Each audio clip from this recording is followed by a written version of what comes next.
Hello friends, welcome my YouTube channel study time. आज हम अपने आज के वीडियो में बात करने वाले हैं एनसीईआरटी बुक का जो निचोड़ होता है, मतलब सारे इंपॉर्टेंट क्वेश्चंस और टॉपिक्स डिस्कस करेंगे जो डीएसएसबी, रीट, एमपीटेट, सीटेट सबके लिए इम्पॉर्टेंट है। तो आज हम अपने आज के वीडियो में बात करने वाले हैं प्राकृतिक संसाधनों के बारे में। नेचुरल रिसोर्सेज क्या होते हैं ना, उनका हमें कैसे रख रखाव करना चाहिए, कैसे बचाना चाहिए, है ना। इन सारी चीज़ों का हमारी लाइफ में क्या यूज है, इन सब के लिए आज हम डिस्कस करेंगे। तो प्राकृतिक संसाधन कहते किसे हैं? तो मनुष्य की आवश्यकताओं को पूरा करने के लिए, है ना, समर्थ जैव भौतिकी पर्यावरण के तत्वों को प्राकृतिक संसाधन कहते हैं। जैसे वायु, भूमि, मृदा, नदियाँ, झीलें, जलप्रपात, सागर, भूमि जल, खनिज, है ना। ये सारी चीज़ें जो होते हैं वो क्या कहलाते हैं? प्राकृतिक संसाधन कहलाते हैं। ये 3 प्रकार से उपयोगी होते हैं। पहला, एक तो ये विकास के लिए पदार्थ, ऊर्जा और अनुकूल दशाएं प्रदान करते हैं। दूसरा, ये इनमें से पर्यावरण का निर्माण होता है। इनमें मनुष्य तथा अन्य जीव रहते हैं। वायु, जल, वन और विविध प्रकार के जीव मनुष्य के जीवन के लिए अनिवार्य होते हैं ना। संसाधन जो होते हैं वो विभिन्न प्रकार के होते हैं। इनमें से कुछ अनवीनीकरण भी होते हैं और कुछ नवीनीकरण भी होते हैं। तो प्राकृतिक संसाधन ऐसी प्राकृतिक पूंजी हैं जो निवेश की वस्तु में बदलकर बुनियादी पूंजी प्रक्रियाओं में प्रयोग की जाती हैं। इनमें मिट्टी, लकड़ी, तेल, खनिज आदि, है ना। नेक्स्ट हम बात करने वाले हैं प्राकृतिक संसाधनों के ये प्रकार। जैसे अक्षय संसाधन भी होते हैं और क्षय संसाधन। अक्षय संसाधन सौर ऊर्जा, पवन ऊर्जा, ज्वारीय ऊर्जा, वर्षा। लेकिन क्षय में आते हैं कुछ नवीनीकरण को संसाधन, कुछ अनवीनीकरण संसाधन। नवीनीकरण जैसे सभी प्रकार के पादप, मानव, प्राणी, ये सारी चीजें। अनवीनीकरण खनिज, धातु, पेट्रोल, मृदा, कोयला, प्राकृतिक गैस, है ना।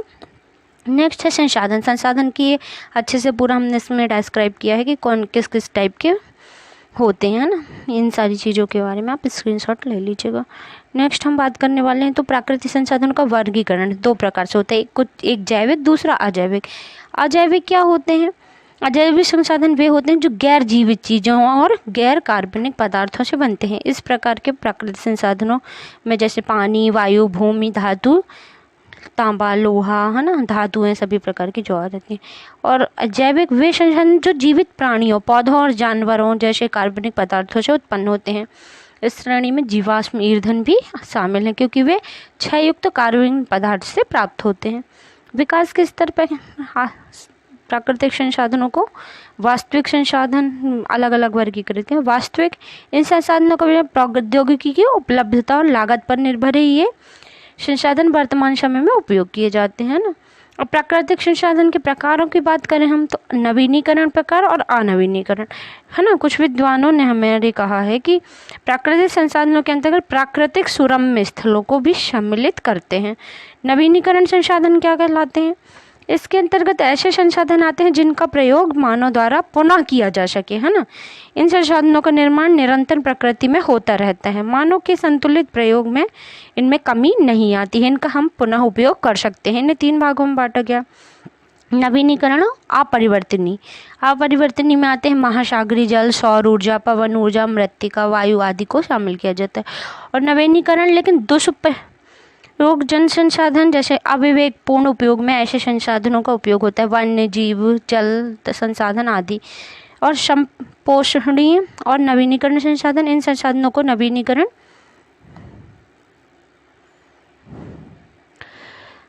इनके उपयोग की विधि पर निर्भर करते हैं ना। इमारत की लकड़ी, मानव संख्या, भूमि की उर्वरता, भूमिगत जल आदि को रखा गया है इसमें। उदाहरण जैसे नवीनीकरण संसाधनों में क्या होता है, ऊर्जा संसाधन भी शामिल होते हैं इनके, जैसे सौर ऊर्जा, पवन ऊर्जा, भूतापीय ऊर्जा। किंतु सही अर्थों में ये ऊर्जा संसाधन अच्छे ऊर्जा संसाधन है, ना कि नवीनीकरण, है ना। जो नेक्स्ट हम अनवीनीकरण की बात करें तो अनवीनीकरण संसाधन वे होते हैं जिनके भंडार में प्राकृतिक प्रक्रियाओं द्वारा पुनर्स्थापना नहीं होता है। ऐसे संसाधन जिनका पुनः उपयोग निकट भविष्य में संभव न हो ही नहीं सकता, हम उसको दोबारा उपयोग नहीं कर सकते, वे अनवीनीकरण कहलाते हैं। एक बार प्रयोग में लेने के पश्चात इनके पुनः निर्माण में करोड़ों वर्षों का समय लगता है। इसके खनिज पदार्थ, पेट्रोलियम, कोयला आदि को भी सम्मिलित किया गया है। ये 3 भाग में बांटे गए हैं, है ना। संपोषणी लेकिन अनवीनीकरण संसाधन, अनवीकरण लेकिन पुनः उपयोग योग्य संसाधन। और पुनः उपयोग में जैसे लोहा, टीन, तांबा, सोना, चांदी आ जाते हैं, है ना। और अनवीनीकरण लेकिन एक बार उपयोग में तो कोयला, पेट्रोल, प्राकृतिक गैस, है ना, आधात्विक खनिज एक बार में ही उपयोग के बाद समाप्त हो जाते हैं। समस्त धात्विक और अधात्विक खनिज इसी श्रेणी में आते हैं। ये संसाधन प्रकृति की गोद में करोड़ों वर्ष तक छिपने के बाद अपना स्वरूप बदलकर प्राप्त होते हैं। मतलब कोयला और पेट्रोलियम वगैरह ईंधन को बनने में बहुत समय लगता है धरती के नीचे ज़मीन में, है ना। और फिर भी हमने लेकिन उनको एक बार उपयोग किया, उसके बाद ख़त्म, हम इन्हें दोबारा उपयोग नहीं कर सकते। जली हुई लकड़ी के बाद कोयले का रूप लेती है। यह संसाधन समस्त मानव जाति के लिए बहुत महत्वपूर्ण होते हैं। इनकी महत्ता के साथ इनका उपयोग भी अत्यंत आवश्यक होता है। प्राकृतिक संसाधन जो होते हैं, इनके संरक्षण के कुछ उपाय हम देखें तो जैसे प्राकृतिक संसाधन चाहे वो नवीनीकरण हो या गैर नवीकरण, है ना, करनी हो, जैविक हो या गैर जैविक, प्रकृति के संसाधनों का संरक्षण होना अत्यंत आवश्यक होता है ना। इनके संरक्षण के कुछ उपाय दिए गए हैं जो हमें सरकार और व्यक्तियों को प्रकृति के संरक्षण के लिए उपयोग में लाने चाहिए। जैसे प्राकृतिक संसाधनों का अधिक उपयोग करना बंद कर देना चाहिए। उपलब्ध संसाधनों को अपव्यय किए बिना समझदारी से उपयोग करने की ज़रूरत होती है। मतलब लिमिटेड उपयोग करें। हम क्या करते हैं, छोटे छोटे काम के लिए भी, है ना, जैसे अब साइकिलिंग है, टोटल बंद हो रही है। बाइक, बस हमें थोड़ा सा भी चलना है तो हम तो एक तो आलसी आदमी, ज़्यादा चल सकते नहीं, है ना, बस गाड़ी स्टार्ट किया चल दिए, ये नहीं जान रहे कि हम क्या खो रहे हैं उसके चक्कर में। इसलिए थोड़ा बहुत जितना अपने हाथ में हो सके उतना अपन को प्राकृतिक संसाधनों का। नेक्स्ट है हमारा, किसानों को मिश्रित फसल की विधि, उर्वरक, कीटनाशक और फसल चक्र के उपयोग को सिखाया जाना चाहिए, है ना, ताकि वो सही से फसल चक्र का उपयोग करें। और खाद, जैविक उर्वरक इस्तेमाल को उपयोग में लाने की ज़रूरत है ना। वनों को अत्यधिक कटाई को, वनों की जो अत्यधिक कटाई है उसको नियंत्रित करना चाहिए।